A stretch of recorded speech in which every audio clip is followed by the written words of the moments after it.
Hello, and welcome to another episode of Thrive Like a Parent podcast. Today, I'm going to be talking to you about extracurricular activities for our children and why they matter so much, but not in the way that you actually think. I've actually wanted to speak on this for a really long time. And to be perfectly honest with you, I recorded stories about this and thought about what it would look like to make a reel on this, honestly, for at least a year, if not more. And when I spoke about this in my stories as of recent, because something happened in my own life that I'll share with you today regarding extracurriculars, it spoke to you all so much that I felt this was the best way to go about diving a little bit deeper into the topic of extracurriculars, why they matter, but again, not in the way that you would think.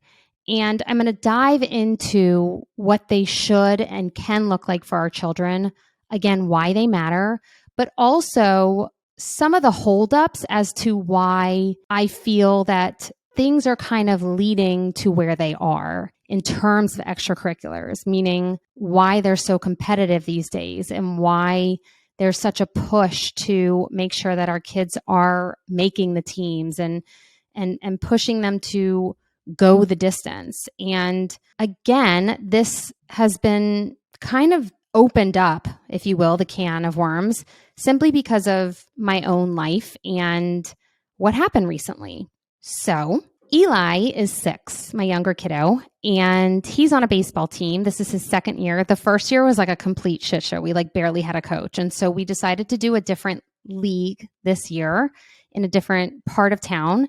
And I can't say it, it's the cutest thing ever. I work full time and I'm also a solo mom. And so in order for me to be able to bring Eli to the practices and be a part of this for him and get to watch the games I will never be able to fully describe the feeling that I feel when I get to sit there and watch him. And I was sitting there the other day thinking to myself, oh, I feel so good about this. I feel so good that I get to be here, that I get to watch this, that I'm able to make my schedule so that I can be here for these moments. And the same day that I was sitting on those bleachers having those thoughts, a mom in front of me who her husband has complained about our coach, who is also our neighbor. We got very lucky. We didn't expect this. We didn't ask, we didn't know they were signing up as well. But they've been kind of complaining about how our coach has been doing. And they have wanted it to be a little bit more competitive than Matt, our coach, is making it. And he originally had said, this is about fun, this is about learning, and most importantly, for the kids to have a good time. And that's exactly what Matt is doing. Again, that very same day that I was sitting there thinking to myself, wow, I'm so grateful that I get to sit here and watch this. And I have to tell you, it's the cutest thing. Every single time Eli goes up to bat, he has this little smile on his face. I shouldn't be smiling because it's a game and I should be serious right now, but I'm just going to look in the crowd and kind of see who's looking at me and glance over at mommy and see if she's watching me. And it's a moment I will absolutely never forget in my life. And literally every time he goes up to that plate, he hits the ball and looks right over to see who's in the crowd watching him. And that's what it's about for me, is letting him know I'm right here and I get to watch you. And that very day, this mom said, this is painful to even watch. I can't even believe, these children don't even know the fundamentals of baseball. And I'm literally right behind her. I just stayed silent because I'm not about to be a mom who ruffles more feathers at the ballpark and be like, now look. And I don't owe anyone my story of do you have any idea what it takes to be able to get me here? Do you have any idea how hard this is for me to not always be able to be at these games? Do you have any idea, if I didn't have Lolo, Charlie would not be able to go to his extracurriculars while I bring Eli to his baseball game every now and then. This requires a lot of me. And it's just taking it's just taking life for granted and the moments. And now I don't expect anyone to sit there and be like, well, there's people in the world who don't have XYZ, so I should, no, I'm not asking for that. But the issue I have with it is then her mom, who comes to all the games as well, she was like, well, they need a coach, meaning a dad or a mom, but they need someone on third base. And Matt's wife was sitting next to me, the coach's wife, and she goes, well, I think we're really low on volunteers today. And something, you know me, I'm a firecracker. Something came over me and I looked at Sarah and I said, well, isn't her husband a volunteer? And Sarah looked at me and was like, mm-hmm. And then we ended the conversation. But the day before, Sarah had shared with me that this wife's husband emailed Matt and said, I'm sure some not nice things about his opinion on how Matt was running the baseball game. And in order to get on the field, you have to do a background check. He was one of the dads who did a background check to be a volunteer. So he decided to no longer be on the field, and he decided to no longer come to the games. And now I've seen this dad after this one day, and he hangs out far in the back. He kind of hides. He looks to watch his kid, and then he kind of goes in the back again.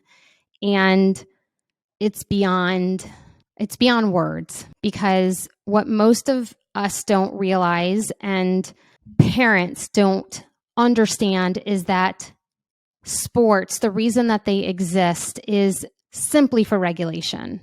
If you literally peel back all the bullshit, it is literally to regulate your nervous system.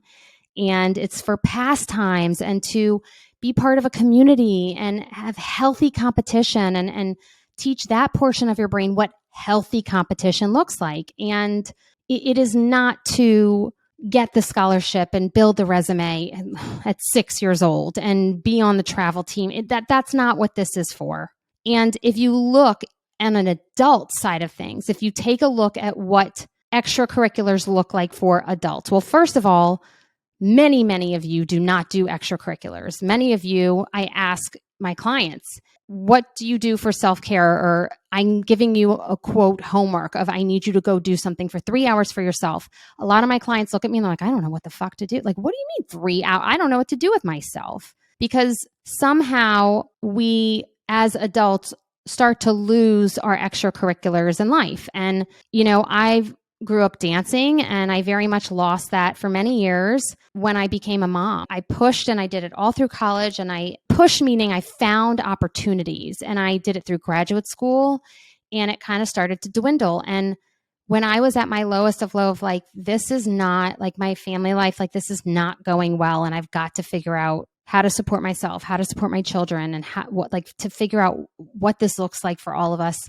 I went right back to dance, and that was the most support I ever needed in my life. That got me and catapulted me to the place I am here now today. And I'm beyond grateful.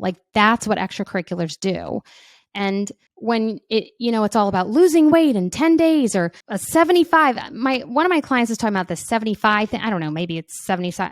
I don't really know. It sounds like you're getting ready to deploy for the army. It's absolutely crazy what they demand of you. That is simply a marketing scheme. That's bullshit.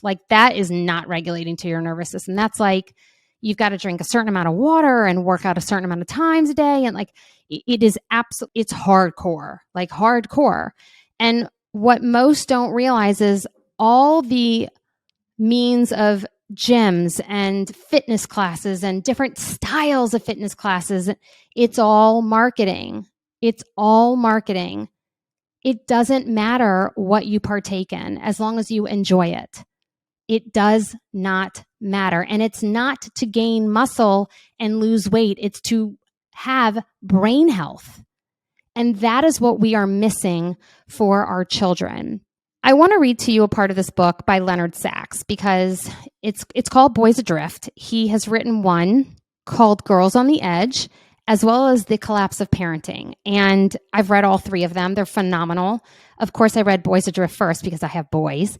And he kind of discusses why we're at where we're at in life. And this is such a great point that I don't think that most recognize, and I want to give credit to maybe why we have become so competitive based when it comes to extracurriculars, because that dad that's choosing to be a child, like I don't really know what else to say. I'm totally judging here and I'm totally bashing, but like if I could have one fucking day, like one day where Jonathan was on those bleachers, that would make my child's life. Like that would just absolutely be everything.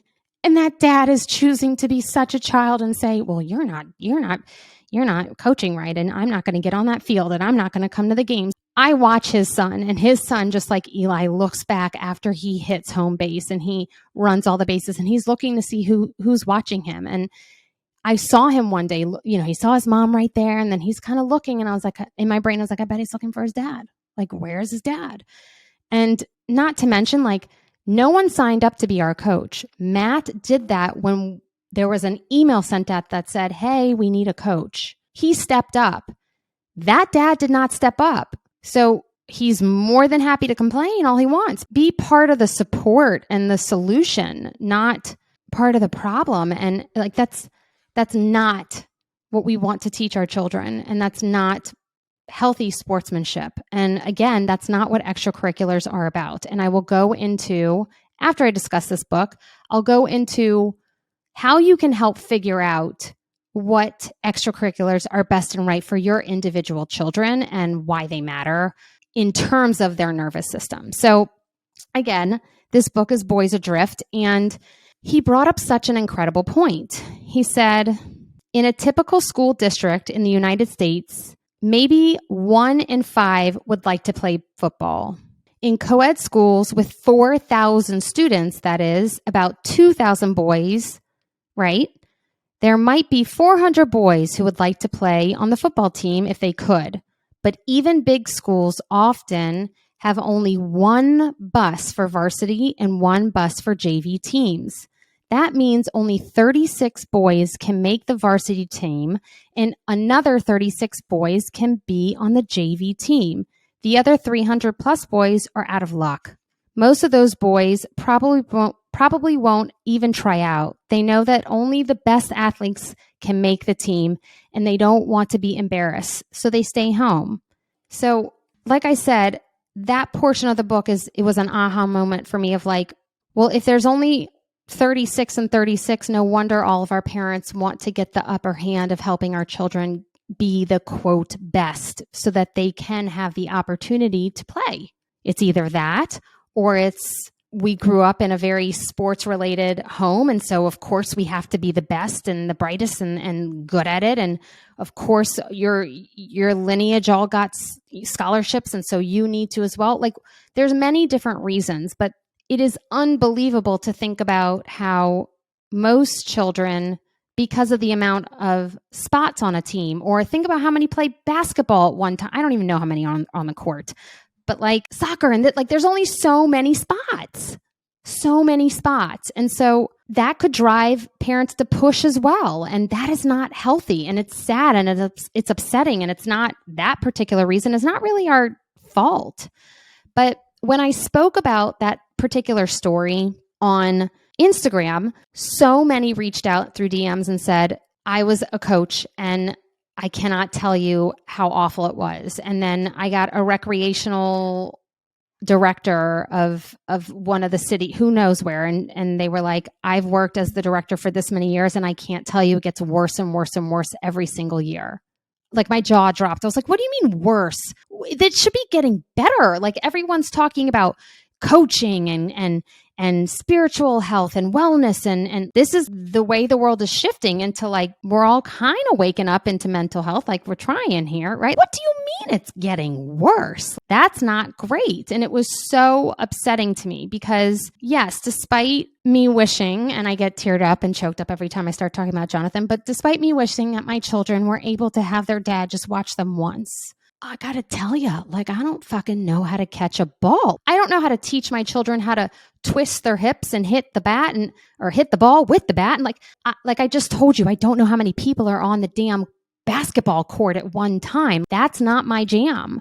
It's just not. And so I'm happy to learn these things and I'm happy to do these things for my children, but it's not my forte. And it's so excruciatingly hard to see there is a dad, like there is a man who is actively choosing to not participate and, like I said, kind of be like a child, like about this. Like it's come on, like suck it up. It doesn't matter if our children win or lose. It doesn't matter if they're good. It just simply matters if they're moving their body for brain health. That is what it is about. That's what it's about. And we're missing sight of that. And it's so glaringly obvious to me, not just because of what I do, but also because of who I am and how my boys are probably at a disadvantage. Because I mean, look, I could teach them how to do a pirouette and a plie and a pas de bourrée, but like, I don't fucking know how to teach them to toss a ball into a basket hoop. Like I don't have those skills.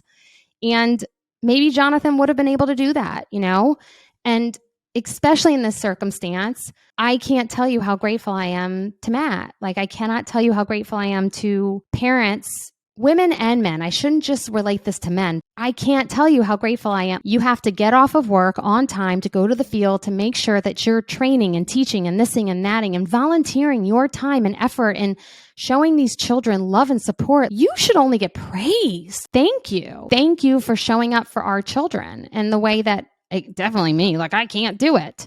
I have an immense amount of gratitude that I can never possibly, like, it's a feeling inside. It's not just words. And heck, if you don't like the way something's being done, don't just whine about it. Step up and let's help. Let's support the team. If I knew how to do it, I would, but like, I don't really know how to do it. So now let's get into, now that I've done all of my rambling, let's get into how to figure out what would be best for your child in terms of their nervous system. I mean, like just basics, just ask. Throw them in a bunch of different things, ask them, let them try things on, see what fits, see what doesn't. But if you have a particular kiddo who you're like, I don't really know, or they're saying no to everything, you're going to have to push them a little out of their comfort zone to try and figure out what fits and what doesn't. Some children, if they find that the task is uncomfortable, different, or let's even say hard, that is maybe a time where they attempt to abandon and say, no, I don't want to do that because it's hard and they need to practice or figure it out. But one thing you can do is recognize how their nervous system functions and how that would relate to the extracurriculars and what might be best for them. So if you have a seeker, someone who, I call them the monkeys of our families, right? They're the tornadoes where they go from task to task to task, or they can't sit still for dinner, or they're constantly on the move. And they're the ones that are kind of driving you up the wall, or they're the ones that are scaling the walls. They need lots of movement. Hands down, swimming is one of the ultimate best sports. Let me tell you why. I like to go for sports or extracurriculars, I would say, that can last a lifetime. You can play tennis as an adult. There's many opportunities to play tennis as an adult. There's many opportunities to play golf as an adult. I don't particularly like golf, but many people do. You see what I'm saying? Like, if we could lean them towards something that could be a lifelong journey, then they never have to lose it. Dance for me, football for kids, unless you go pro, or basketball, like certain things like that, you may not be able to continue on if there's more and more and more of the quote best athletes as you get older, then you get kicked out, right? So I really like sports that can follow through for a lifetime. But the other part, like I was saying, is with seekers, they need something that has lots of movement in it. And the swimming the water itself is giving the body feedback. It's pressure against the body. And so it's giving the body input, and that will allow the child to regulate further. And so swimming, hands down, is one of my favorites. Jiu-jitsu or any of those style things where they have to learn how to visually watch and attend and listen and focus. And those are great. Some are just like, skip it. And that's okay as well. But some of them really enjoy it. Another one that's fantastic. And yes, I totally need to do this, but I just haven't bit the bullet yet because I just don't know how I could actually function in my house with these. But drums, because think about it. You're whacking the shit out of something. How regulating might that be for your child who is a seeker? Yeah, like boom, boom, boom. The immense amount of deep pressure that goes back into the system. The nervous system will give that brain and body all that it needs as a seeker. Yeah. So if you can look at this and figure out how your child ticks, then you can also figure out maybe what extracurriculars might be best for them. Now, avoiders may want drawing or art or look, Eli is, I would call him more on the, I would say more low registration end and a slight avoider. Not really. He's more of a regulated little kiddo, but he still loves baseball, and that's totally fine with me. But these are just a gauge of like, I don't even know where to start. Yeah. And that's why I'm giving these, because sometimes if you have a child who you really know their nervous system well, you can help guide in that direction and figure out, okay, what might we try? So for avoiders or kids who are possibly overstimulated very easily, yeah, they are going to need something that's a little bit more calming and peaceful. And I have a friend who her son is in jujitsu, but it's more of like a lifestyle where they do meditation and all the different things. And that suits him so well. And so the point really of discussing how to find the best right fit for your children in terms of extracurriculars is simply because it's not about winning and losing. It's not about being the best on the team. It's not about the resume. It's not about the qualifications to get into college. Like that's bullshit. Like none of that is what it's supposed to be about.